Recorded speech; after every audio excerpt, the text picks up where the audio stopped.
LA시의회가 오는 26일부터 시작되는 제51회 한인축제 개막을 선포했습니다. 한인축제재단은 역대 가장 풍성한 축제가 될 것이라고 말했습니다. 한인타운 7가와 세라노 지점에서 어제 노숙자 텐트촌이 철거됐습니다. 노숙자들은 임시 쉘터로 옮겨졌습니다. 경찰 과잉 대응으로 숨진 양용씨 유가족이 LA시 의회를 방문해 양씨의 억울한 죽음에 대해 진상 규명을 호소했습니다. 한 학생단체가 지난해 대입에서 소수계 우대 정책이 폐기됐음에도 불구하고 인종적 배경을 입시에 적용한 대학이 있다고 주장하고 나섰습니다. 게빈 뉴섬 캘리포니아 주지사가 헐리우드 배우들을 인공지능으로부터 보호하는 법안을 서명했습니다. LA 카운티에서 너구리 배설물과 관련된 희귀 기생충 감염 사례가 발견돼 공중보건당국이 조사에 나섰습니다. 바이든 대통령과 해리스 부통령이 백악관에서 처음으로 열린 추석 기념 행사에서 축하 인사를 전했습니다. 추석 행사는 한인 직원들이 주도했습니다. 해리스 부통령과 트럼프 전 대통령의 대선 TV 토론 이후 실시된 여론조사 결과 해리스 51%, 트럼프 45%로 나타났습니다. 연준의 금리 인하 발표가 기정사실화되고 있는 가운데 발표를 앞두고 인하폭을 두고 전망이 이례적인 수준으로 팽팽하게 엇갈리고 있습니다. 미국과 중국이 베이징에서 경제 워킹그룹 회의를 개최할 예정인 가운데 미국과 일본 정부는 대중 반도체 기술 수출 규제에 대해서 논의하고 있습니다. 레바논에서 무선 호출기 동시다발 폭발 사건이 발생해 12명이 사망하고 약 3,000명이 부상했습니다. 헤즈볼라와 이란 정부는 이스라엘의 폭발 공작의 배후로 지목했습니다. 유엔기구는 세계 각국이 탈탄소 공약을 빠짐없이 이행해도 국제사회가 목표로 하고 있는 지구온난화를 억제할 확률이 14%에 불과하다는 지적이 나왔습니다. 윤석열 대통령이 체코 방문길에 나섭니다. 순방기간 김건희 여사 특검법부터 의료계와의 대화까지 국내 현안도 적잖을 전망입니다. 국민의힘 한동훈 대표가 연휴 내내 의료계 인사들을 만나면서 추석 전 출범이 무산된 여야 의정협의체 구성에 집중했습니다. LA 다저스 오타니 선수가 마이애미와 경기에서 시즌 48호 홈런을 터뜨리면서 48홈런, 48도루를 달성했습니다. 팀은 9대11로 패했습니다. 챔피언스리그 경기에서 레알 마드리드가 슈투트가르트를 3대1로 꺾었습니다. 운바페가 골을 기록했고 미네는 자그레브를 9대2로 대파했습니다. 오늘 뉴욕 증시는 혼조세로 출발하고 있습니다. 원달러 환율은 오늘 현재 1329.6원입니다. 남가주 오늘 대체로 맑겠고 LA 한인타운 낮 최고 기온 74도로 예상됩니다. 이 시간 주요 뉴스는 하늘 위 호텔 세계 최대 항공기 아시아나항공 A380에서 차별화된 서비스를 만나보세요. 고국까지 편안하고 안전하게 모시는 아시아나항공 제공입니다.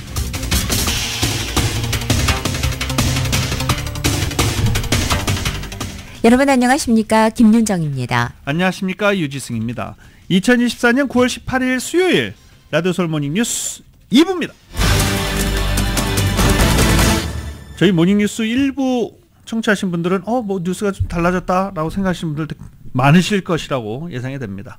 저희 라디오솔 보도국이요. 로컬 뉴스를 강화하기 위해서 열심히 노력하고 있습니다. 때문에 로컬 뉴스에 제가 집중을 하고 있는 그런 상황입니다. 여러분들의 많은 의견 그리고 청취 부탁드리겠습니다. 첫 소식입니다. 이 게빈 뉴섬 주지사와 노록시가 팽팽히 맞서고 있습니다. 갈등이죠. 노록시가 노숙자 쉼터 및 지원 주택시설 금지 조례를 연장하면서 게빈 뉴섬 주지사와 갈등이 심화되고 있는 것입니다. 노록시의회는 노숙자 관련 시설 설치 금지 조례를 2025년 8월까지 연장하기로 결정했습니다. 그러자 뉴섬 주지사는 이를 불법이다라고 규정하고 소송 가능성까지 언급한 상황입니다. 하지만 노록 시민들은 반기고 있죠. 노록 시민들은 노숙자 프로그램으로 지역이 재난 현장이 됐다며 시의회에 이 같은 조치 환영한다는 입장을 밝히고 있습니다. 마가리타 리오스 노록 시장은 노숙자 문제 해결 노력을 인정하고 직접적인 자원 지원을 요청하기도 했습니다.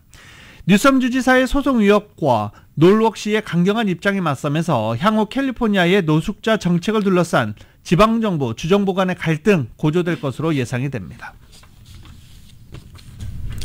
이런 가운데 한인타운 한복판인 7가와 세라노 지점에서는 어제 인사이드 세이프 프로그램의 일환으로 노숙자 텐트촌이 정리됐습니다.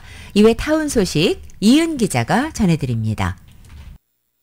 17일 한인타운 한복판 7가와 세라노 지점에서 인사이드 세이프 프로그램이 시행돼 이 지역 노숙자 텐트를 정리하고 노숙자들을 임시 쉘터로 옮겼습니다. 한인타운을 관할하는 LA 10지구 사무실과 협력한 이날 홈리스 텐트 정리는 베스 시장이 취임한 후 시작한 홈리스 구제책 인사이드 세이프 프로그램의 63번째 작업이었습니다. 이날 인사이드 세이프 프로그램을 통해 12명의 홈리스들이 10지구에 마련된 임시 쉘터로 이전됐습니다. 인사이드 세이프 프로그램은 주민들의 홈리스 신고 건수가 잦은 구간의 홈리스 텐트를 정리하고 텐트에 기거해온 홈리스들에게 하우징 서비스를 제공하는 프로그램으로 사전에 쉘터를 거쳐 옮기기를 희망하는지 노숙자들과 접촉한 후 원하는 이들에게 서비스를 제공합니다. 사전에 상의가 이뤄지지 않은 홈리스들의 경우 인사이드 세이프 프로젝트가 시행되는 당일 쉘터로 옮길 의사가 있는지 확인한 뒤 쉘터가 있을 경우 하우징 서비스를 제공받는다고 합니다. LA시 관계자 측은 수일 후에 LA 한인타운 인근의 노숙자촌을 대상으로 인사이드 세이프 프로그램을 시행할 예정이라고 밝혔습니다. LA시의회가 오는 26일 시작되는 제51회 LA 한인축제의 개막을 선포했습니다. LA시의회는 17일 오전 10시 본회의 시작에 앞서 오는 26일에 개막하는 제51회 LA 한인축제 행사를 소개하고 한인 커뮤니티의 중요한 전통과 문화를 기념했습니다. 1974년 시작된 LA 한인축제는 매년 수십만 명의 방문객이 맞이하는 도시의 대표적인 문화행사로 자리잡았습니다. 올해는 9월 26일부터 29일까지 서울국제공원에서 열리며 다양한 볼거리와 먹거리를 선보입니다. 무료 입장으로 누구나 방문할 수 있으며 한국 전통문화 공연부터 K-팝 댄스, 한국 유명 가수들의 공연까지 마음껏 즐길 수 있습니다. 알렉스차 LA 한인축제재단 회장은 LA 시의회와 시의원들의 관심과 축하에 감사드린다며 올해 축제에는 약 30만 명의 사람들이 방문할 것으로 예상된다고 밝히고 올림픽과 월드컵을 앞두고 LA 한인축제가 세계적인 명성을 얻고 인정받는 축제가 되도록 노력할 것이라고 강조했습니다. 한편 이날 선포식에는 올해 축제 무대를 장식할 R&B 아티스트 저스틴 팍이 참석해 시의회에서 그의 유명한 음악 온더로드의 일부 소절을 들려줘 환호를 받았습니다. 저스틴 팍 씨는 이 축제는 한국 문화를 넘어 LA의 다양한 커뮤니티를 하나로 묶는 소중한 행사라며 축제를 통해 이 도시의 다양한 문화가 어우러진 아름다움을 많은 사람들에게 전할 수 있어 기쁘고 영광이라고 소감을 전했습니다. 한편 LA 한인축제는 다양성이 축제 속으로라는 주제 아래 오는 9월 26일부터 29일까지 4일 동안 서울국제공원에서 진행됩니다. 총 291개의 장터 부스에는 다양한 지자체가 참가하는 농수산 엑스포 외에 바베큐, 군 옥수수, 빙수, 아이스크림, 맥주 등 다양한 K푸드를 맛볼 수 있으며 무역 엑스포, 포토존, 한복 입기, 무궁화 전시와 그림 그리기, 종이 접기, 캘리그래피 등 다양한 체험 부스도 운영될 예정입니다. 라디오설 뉴스 이은입니다. 노숙자 문제로 LA 한인타운 지역 주민들의 불만이 높아짐에 따라 올 들어 관련 민원이 1,600건을 상회하는 것으로 나타났습니다. 최근 LA시 민원 서비스인 마이LA 311의 주민의회 지역별 접수 현황에 따르면 1월 1일부터 8월 31일까지 윌셔센터 코리아타운 지역에서 접수된 노숙자 관련 민원은 1,668건으로 집계됐습니다. 작년과 비슷한 수준입니다. 노숙자 관련 민원은 마약, 통행로 차단, 안전, 악취, 쓰레기, 금지구역 텐트 설치 등 다양한 이유로 접수됐습니다. 윌셔센터 코리아타운 지역에서 제기된 노숙자 관련 민원 수는 지난해 연간 최대치를 기록한 바 있는데 올해 이를 뛰어넘지 않을까라는 기대라고 하긴 좀 그렇죠. 그렇게 예상되고 있는 상황입니다. 전문가들은 한인타운을 포함한 LA 노숙자 문제는 단기간에 해결될 수 없다라고 전망하고 있습니다. 시정부의 관련 정책 시행은 지금 들으신 대로 계속되고 있기는 한데 LA 시장시대 인사이드 세이프 프로그램 과연 얼마나 효과가 있는지 그리고 정말 돈은 투명하게 사용되고 있는지 여러 군데에서 의문을 제기하고 있는 상황이기도 합니다. LA 노숙자 서비스국은 올 들어 노숙자 수가 소폭 감소했다라고 발표한 바 있습니다. 들으신 대로 캘리포니아주의 노숙자 인구가 약 18만 6천 명까지 증가된 가운데 주정부의 노숙자 관련 지출과 그 성과에 대한 투명성 요구가 높아지고 있습니다. 공화당 소속의 좌시 후보 의원이 발의한 AB 2903 법안이 만장일치로 통과된 가운데 이 법안은 노숙자 프로그램을 관리하는 모든 주계, 기관이 각 프로그램의 비용과 성과 데이터를 캘리포니아 노숙자 문제기관과는 위원회인 ICH에 보고하도록 요구하고 있습니다. 그리고 ICH는 이 정보를 대중에게 공개해야 합니다. 올해 초 주 감사관은 240억 달러에 달하는 노숙자 관련 지출을 조사했더니 주 정부가 노숙자 예방 및 종식을 위한 노력에 지속적인 비용과 성과에 대한 최신 정보가 부족하다라고 지적한 것입니다. 개빈 뉴섬 주지사는 이전에 유사한 법안을 거부한 바 있어서 이번 법안에 대한 서명 여부는 주목받고 있습니다. 지난해 대입에서 어퍼머티브 액션을 폐지하는 연방 대법원 판결이 내려진 후에도 여전히 인종적 배경을 입시에 적용하고 있다고 판단되는 대학들에 대해 소송 움직임이 나타나고 있습니다. 소송 타겟은 올해 아시안 신입생이 줄어든 프린스턴 대학교, 예일 대학교, 듀크 대학교입니다. 정연호 기자가 보도합니다. 과거 하버드대를 상대로 어퍼머티브 액션 위헌 소송을 제기해 승소한 원고, 공정 입학을 위한 학생들 단체가 이번에는 대학들이 대법원의 판결에 따라 어퍼머티브 액션을 대입 사정에서 과연 종식시켰는지 여부를 조사하고 대학이 이 규정을 위반한다고 판단될 경우 소송을 제기하겠다고 밝혔다고 뉴욕타임즈가 17일 보도했습니다. 공정 입학을 위한 학생들 단체는 프린스턴, 예일, 듀크대 세 명문대에 주목하고 있습니다. 프린스턴과 예일, 듀크대에서는 올해 아시안 입학생 수가 오히려 두드러진 감소를 보였는데 이는 대법원 판결에 따른 예상을 벗어난 것이라고 단체 측은 밝혔습니다. 올해 아시안 입학생 비율은 듀크대에서는 35%에서 29%로 줄었고 예일대에서는 30%에서 24%로 줄었으며 프린스턴대에서는 26%에서 23.8%로 줄었습니다. 반면 흑인 학생의 입학률은 듀크에서 12%에서 올해는 13%로 늘어났고 예일대에서는 14%로 유지됐으며 프린스턴에서는 9%에서 올해는 8.9%로 감소했습니다.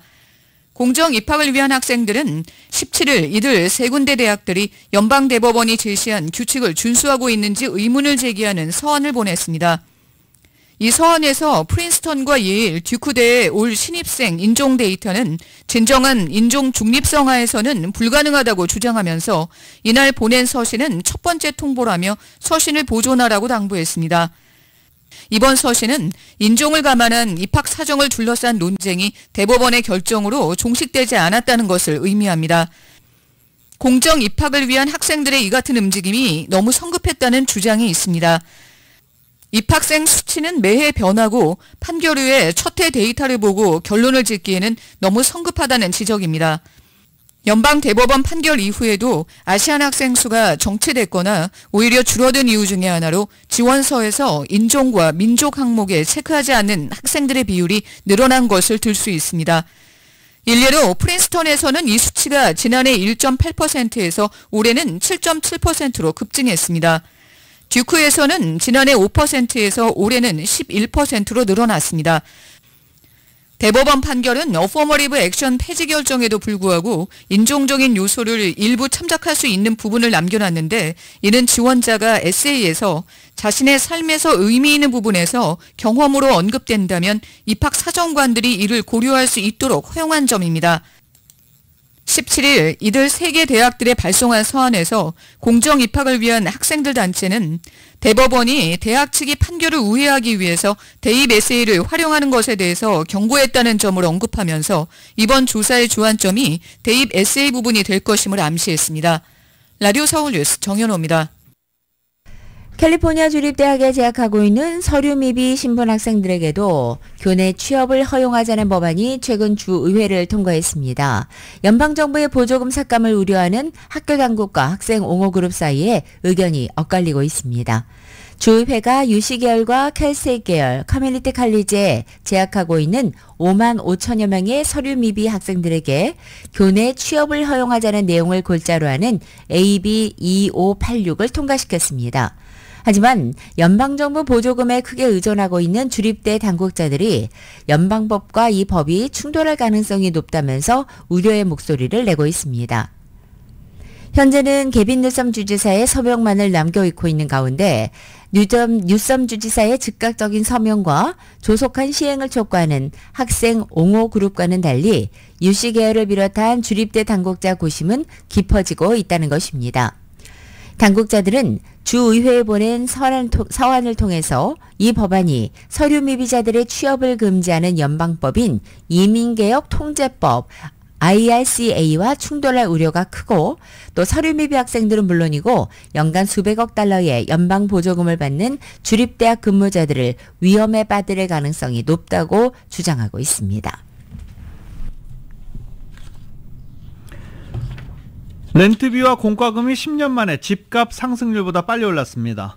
워싱턴 포스트는 2023년 렌트비와 공과금이 집값 상승률을 앞지른 것은 10년 만에 처음이며 이는 왜곡된 주택시장이 더 많은 사람들을 임대로 내몰고 있다는 최근의 징후다라고 지적했습니다. 이것은 센서스국이 발표한 2023년 미국 지역사회조사 주요 내용 중 하나인 것으로도 알려졌습니다. 캘리포니아주에서 주택보험 위기가 심화되고 있습니다. 보험 혜택을 잃어버리거나 보험료가 크게 인상된 주택 소유주들과 소비자 단체들은 이 캘리포니아 주정부의 새로운 보험 정책 제안을 비판하고 있습니다.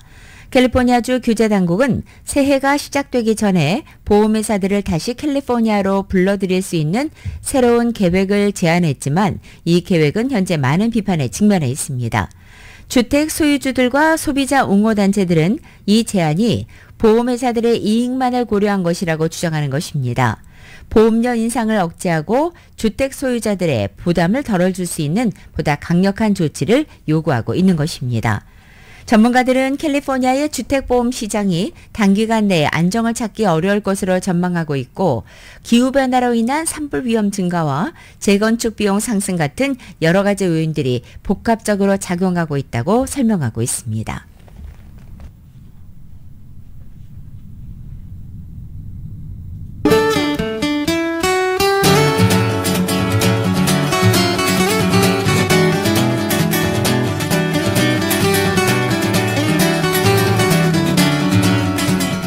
(9월 18일) 수요일 남가주의 날씨입니다. 오늘도 남가주 지역 하늘 아침 한때 흐렸지만 점차 맑아지고 있고 낮 기온 어제와 비슷하겠습니다.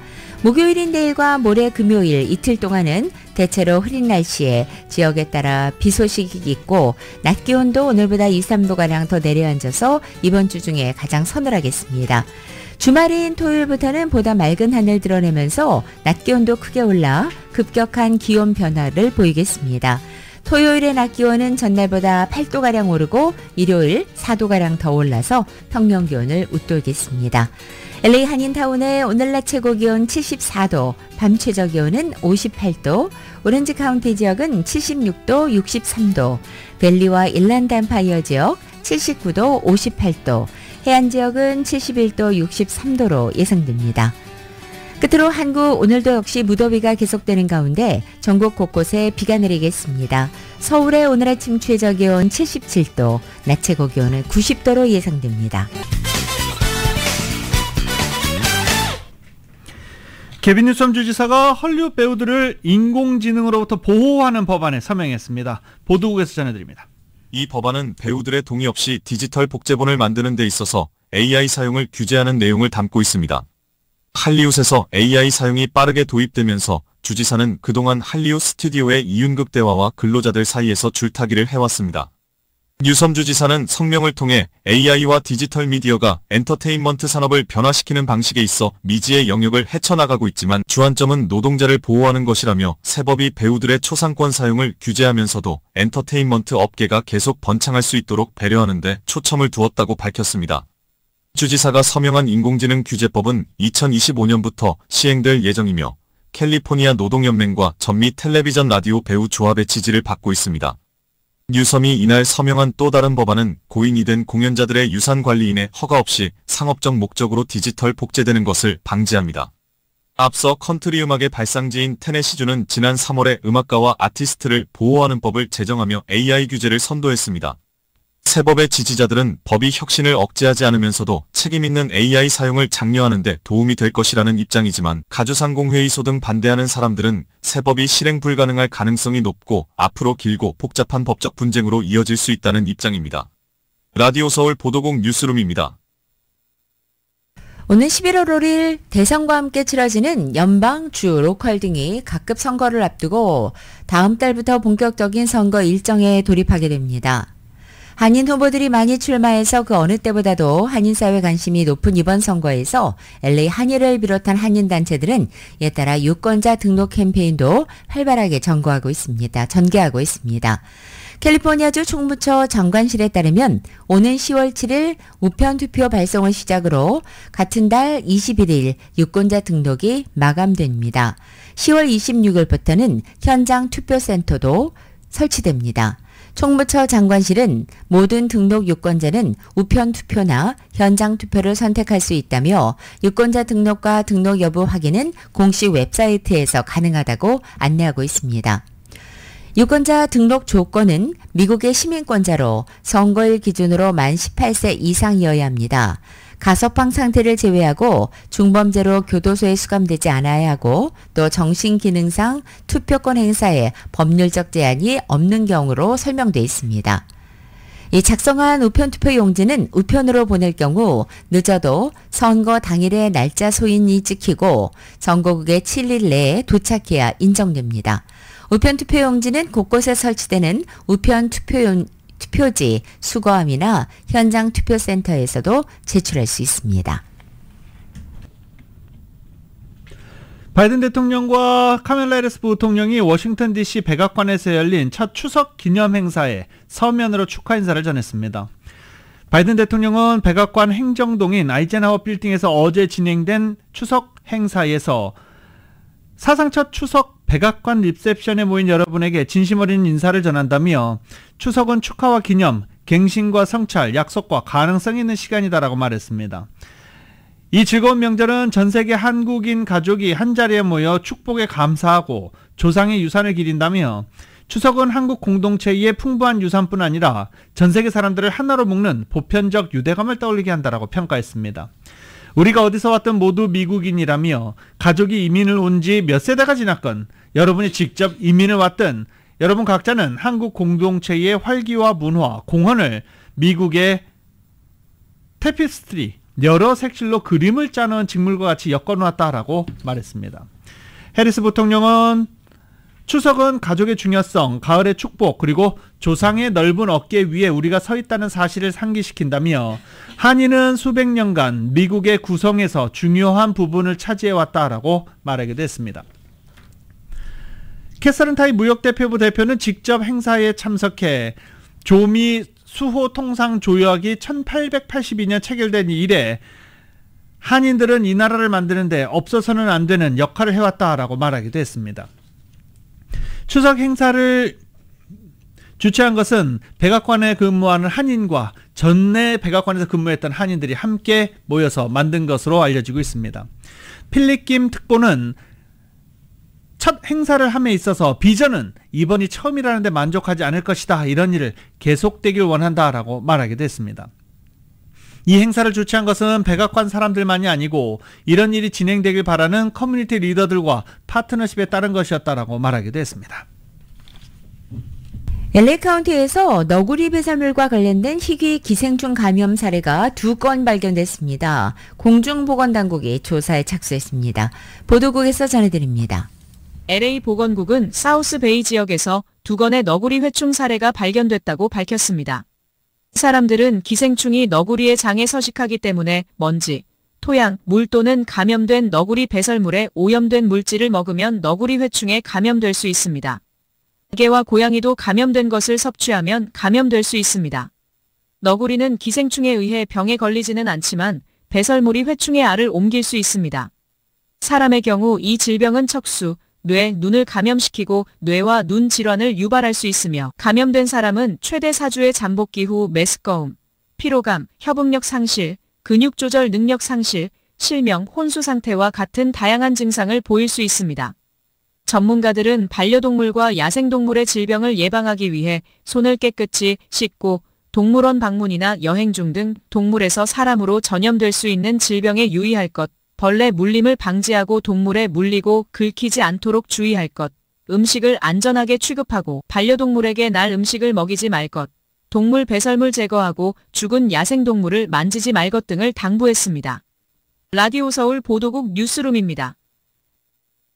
경찰의 과잉 대응으로 숨진 한인 양용씨 유가족이 어제 LA 시의회를 방문해서 진상규명을 호소했습니다. 또 시청 앞에서 대책 마련을 촉구하는 집회를 열기도 했습니다.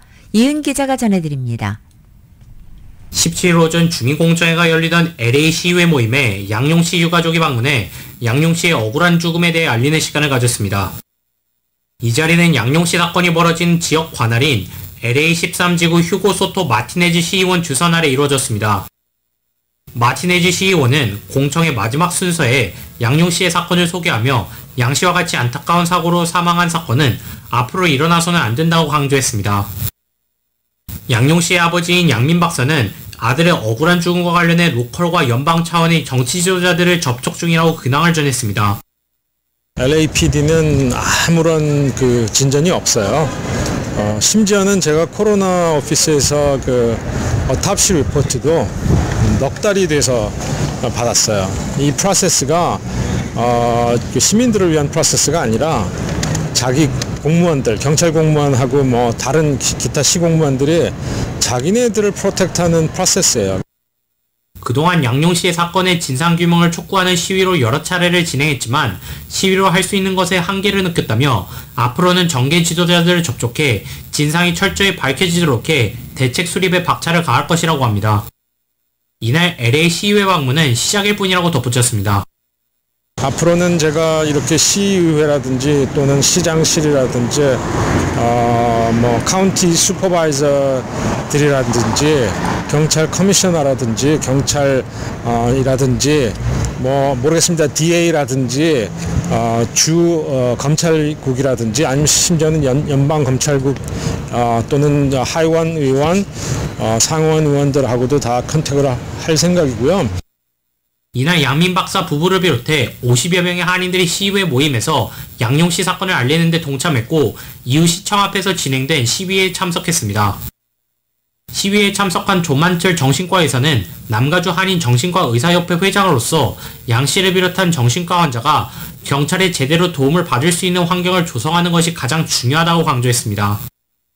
계속해서 시위에 참석한 한인들은 양용씨의 사건 이후 정신질환을 앓고 있는 한인들이 제대로 도움을 요청하지 못하고 있는 경우가 많다며 이제는 제도 마련이 시급하며 양 씨의 사건이 시작점이 될 것이라고 덧붙였습니다.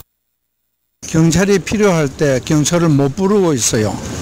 그래서 경찰에서 어떻게 정신 환자들이 필요할 때, 위험할 때 도와주도록 그것을 시의회에서 아나운서하고 LAPD에서도 그걸 명백하게 우리가 이런 일이 안 일어나도록 보호하겠다는 그런 설명을 요구하는 중입니다.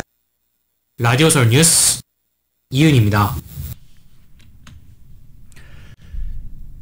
오늘 주택 착공식이 열리는데요. LA 콜로세움 스트리트 5035번지 상업용 부지에서 주상복합 건물 착공식이 열릴 예정입니다. 캐런베스 시장도 참석하고요. 그리고 해당 10지구 시의원도 참석할 예정입니다. 이렇게 한번 삽 퍼서 흙 던진 그런 착공식 있잖아요. 오늘 그걸 하는데 이게 왜 화제가 되냐면요. 800유닛 아파트인데 이 가운데 20% 이상을 저소득층에게 제공할 예정입니다. 23%인 800유닛 중 23%인 184개 유닛이 저소득층 가구에 제공될 예정입니다. 그리고 특이한 점, 주상복합이라고 말씀드렸잖아요. 1층에 코스코가 들어섭니다. 이 코스코가 기존에 저희가 알고 있는 창고형 매장이 아니라 보다 실생활에 근접한 코스코 매장이 될 것이다 라고 하는데 저희는 경험이 없잖아요. 그래서 많은 사람들이 몰릴 것으로 예상이 됩니다. 이 프로젝트는 AB 2011 법안에 따라 추진된 LA의 첫 번째 신규 주택입니다. AB 2011은요, 캘리포니아의 심각한 주택 위기를 해결하기 위해서 저소득층 주택 프로젝트에 대한 승인을 간소화하는 내용의 법안인데 이 법안의 혜택을 받은 가장 첫 번째 건물이 될 예정입니다.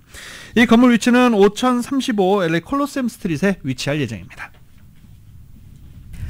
지난주 차이나타운에서 새벽녘에 화재로 아파트 4채가 피해를 입고 6명이 부상한 사건은 방화로 드러났습니다. LAPD 블레이크 차우 PD국장은 철저한 조사 끝에 당국은 이번 화재가 고의적으로 발생했다고 판단했다고 밝혔습니다. 현재 수사관들은 용의자에 대한 강력한 단서를 확보했고 곧 체포가 이뤄질 것으로 기대하고 있다고도 말했습니다. 화재는 지난 금요일 새벽 차이나타운 110번 프리웨이 차선 인근 벙커엘 애비뉴와 뉴데포 스트리트 사이의 미완공 건물에서 발생했고 인근 아파트까지 번졌습니다. 콘크리트 기초 위에 대부분 노출된 목재골조로 이루어진 이 미완성 건물에서 발생한 강렬한 화염으로 인해 인근 아파트 3채가 피해를 입어서 90세 노인을 포함한 2명의 주민이 위중한 상태로 병원으로 이송됐고 소방관 4명도 부상했습니다. 차우 부국장은 화재로 주민들이 대피한 이후 폐쇄된 아파트 건물에서는 절도 사건도 발생했다고 밝혔습니다. 추석 관련 소식 좀 묶어서 전해드려보겠습니다. 한가위 8월 15일 음력 8월 15일 추석을 맞아서 대한불교조계종 LA 달마사에서 어제 200여 명의 한인들이 모여 합동 차례를 올렸습니다. 이 자리에 참석한 한인들은 차례를 통해 조상에 대한 감사함을 다시금 되새기고 햇과일, 송편, 각종 푸짐한 음식을 함께 나눴습니다. 또 샌디에고 한미 시니어 센터도 추석 명절 잔치를 열었습니다. 글로벌 어린이회 샌디에고 지부는 떡과 음식을 제공했고요. 김영옥 강사가 이끄는 사물놀이팀은 공연을 펼치면서 흥을 돋구기도 했습니다. 또 한인타운 시니어 커뮤니티 센터 놀만디에 있는 곳입니다. 어제 60세 이상 노인들을 위한 푸드뱅크 프로그램을 통해서 LA시 농무국과 손잡고 펼친 행사에서 모두 116명에게 음식을 제공했습니다. 푸드뱅크 다음 행사는 10월 22일 오전 9시로 예정돼 있습니다. 10번 프리웨이 선상에서 어젯밤 경찰과 용의자 간에 긴박한 추격전이 벌어졌습니다. 사건은 오후 11시 51분경 브론슨 애비뉴와 베니스 블루바드 인근에서 911 신고로 시작됐습니다. 경찰이 현장에 출동하자 용의자가 차량을 이용해 도주를 시도했고 경찰의 차량 추격전도 시작됐습니다. 용의자는 10번 프리웨이 동쪽으로 달리면서 시속 70마일에 고속으로 도주했습니다. 경찰 헬기와 추가 지원 병력이 투입돼 용의자를 추적했고 약 11시 55분경 용의자 차량은 프리웨이를 빠져나가 시내 도로로 진입했습니다. 또 용의자는 차량에서 내려 도보로 도주하기도 했습니다. 마지막 보고에 따르면 경찰은 피코 남쪽의 호프 스트릿에 캘리포니아 하스피탈 근처 응급실 방향으로 용의자를 추적해 체포했습니다. 이날 사건으로 인한 인명피해, 재산피해는 다행히 보고되지 않은 가운데 경찰은 현재 용의자의 신원과 도주 동기를 조사하고 있습니다. 어제 몬로비아 지역에서 주택 화재가 발생해 소방당국이 진화에 나섰었습니다. 현장에서 폭발음이 들렸다는 목격자 증언도 있어서 당국이 가스와 관련돼서 폭발로 인한 화재가 아닌가 현재 조사 중입니다. 어제 화재로 주택 한 채가 전소됐고 이웃 주택 몇 채가 화재로 손상을 입었습니다. 얼바인에서는 룸메이트를 살해한 용의자가 체포됐습니다. 얼바인 경찰은 어제 함께 살던 53살의 남성인 테리 라마룰라를 살해한 이 22살의 제커리 딘 힝크를 체포했다고 밝혔습니다. 힝크는 라마툴라와 오랫동안 말다툼을 벌인 끝에 칼로 찔러 살해한 혐의를 인정했습니다. 경찰은 힝크를 살인 혐의로 체포하고 현재 오렌지 카운티 교도소에 수감됐다고 밝혔습니다. 인근 주민들은 살인사건이 발생한 집에서 큰 소리로 말다툼하는 소리를 들었다고 증언하기도 했습니다. 오렌지 카운티에 있는 타겟에서 $1,000가 넘는 상품을 훔친 혐의로 용의자 2명이 체포됐습니다. 이들은 로렌 하이츠에 거주하는 주민들로 얼바인까지 원정 절도를 떠난 것으로 확인됐습니다. 얼바인 경찰은 이들 용의자들은 타겟 매장에 유모차를 끌고 들어와 화장품 매장으로 갔으며 매장 진열대에서 다량의 화장품과 미용 제품을 유모차에 숨겼고 담요를 덮어 도주하다 체포된 것으로 알려졌습니다.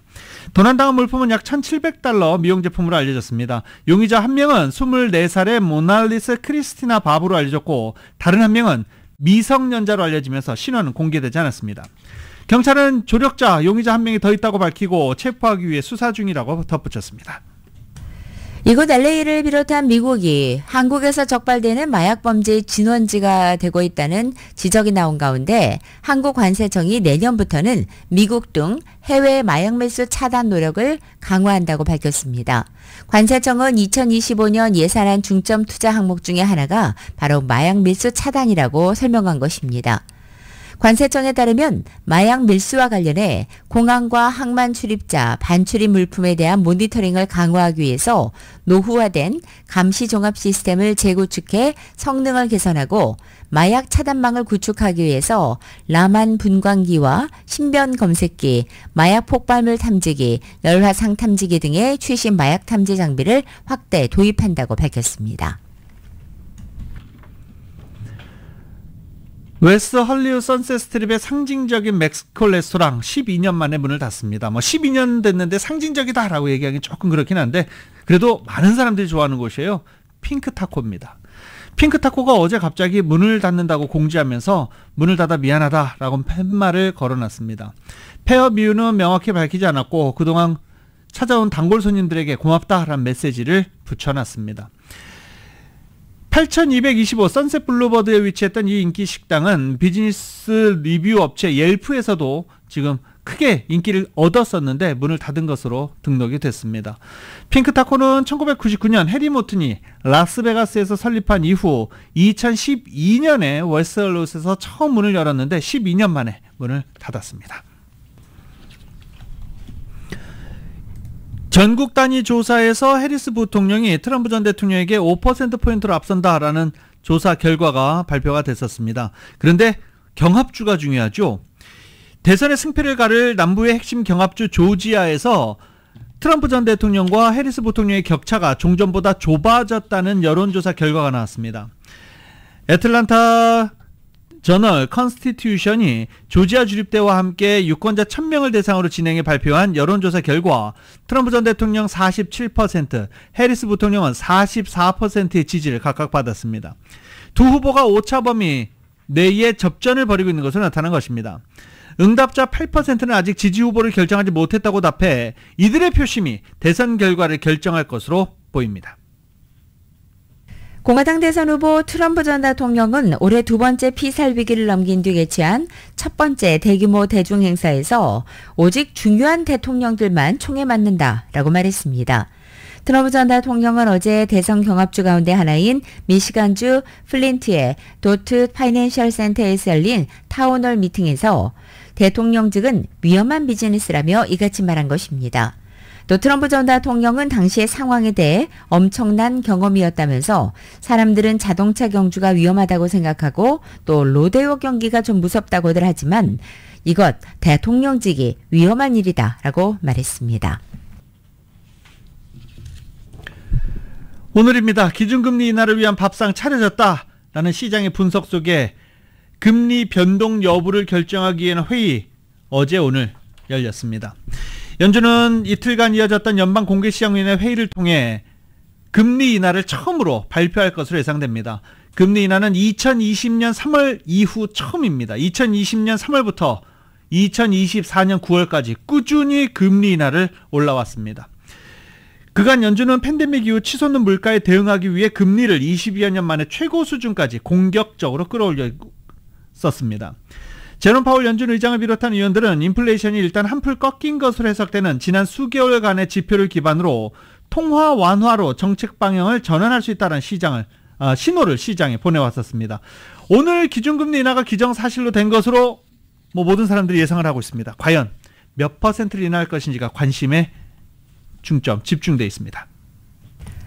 국제 금값이 최근에 신고가 행진을 이어가는 가운데 올해 상승률 면에서 이 금값을 앞서고 있는 은값도 신고가를 채로 쓸 수 있을지 주목받고 있습니다.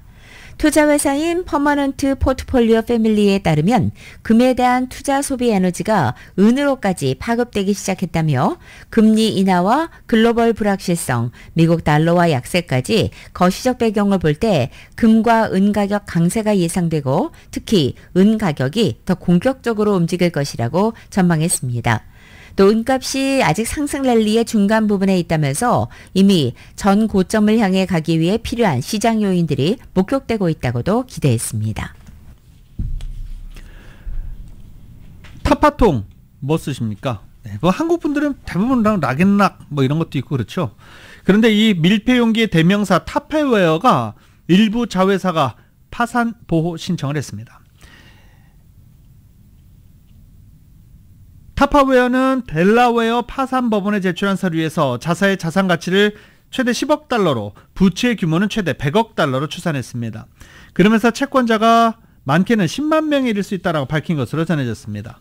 타파웨어는 지난 수년간 수요 감소와 재정 손실에 시달려 왔었습니다.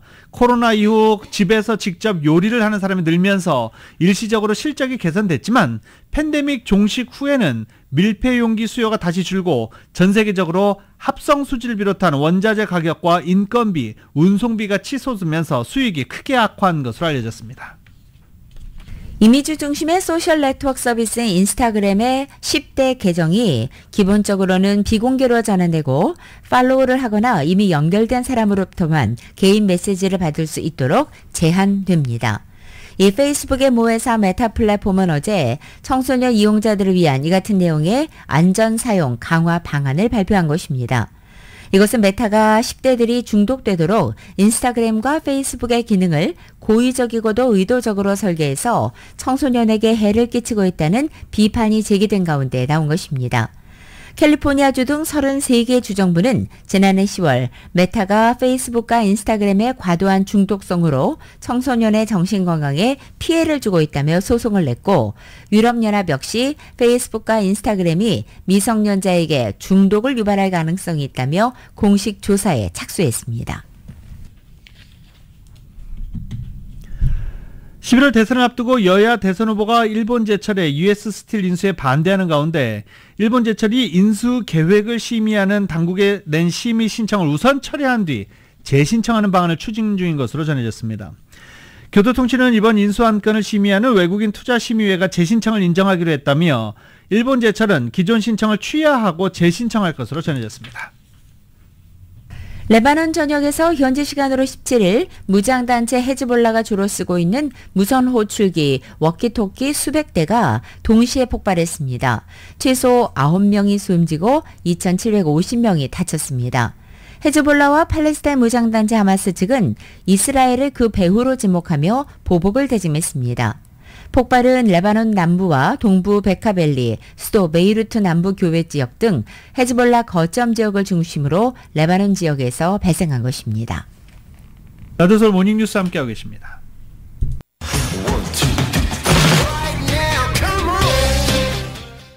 On this 1-1 pitch, Ohtani lifts a fly ball to deep right field. How far will it go? Into the second deck. It's his 48th home run in his hunt for 50-50. 자, 오타니 선수가 어제 마이애미와의 원정 경기에서 48호 홈런을 기록했습니다. 터뜨렸죠. 그러면서 48 홈런 48개, 도루 48개를 기록했습니다. 이것도 뭐 이미 신기록이에요. 50-50에 홈런 2개, 도루 2개 딱 남겨놓고 있는 상황입니다. 메이저리그 지금 다저스는 어제 마이애미와의 경기에서 9-11로 패했거든요. 근데 지구 이기고가 지금 문제가 아니라 다저스는 지금 모든 게 오타니에게 집중되어 있는 상황입니다. 그런 다른 선수들이 질투날 법도 하잖아요. 그런데 다저스 선수들 일단은 다행히 모두 다 50-50 달성을 응원해주고 있는 그런 상황입니다. To admire his own work before.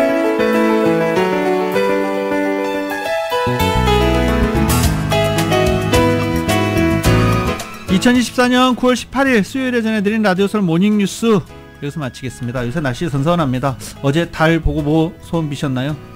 오늘 빌어도 늦지 않겠죠. 뭐. 지금까지 진행의 유지승, 김윤정이었습니다. 잠시 후 9시에는 강혜신의 오늘의 미국이 방송됩니다. 함께해 주신 여러분 고맙습니다.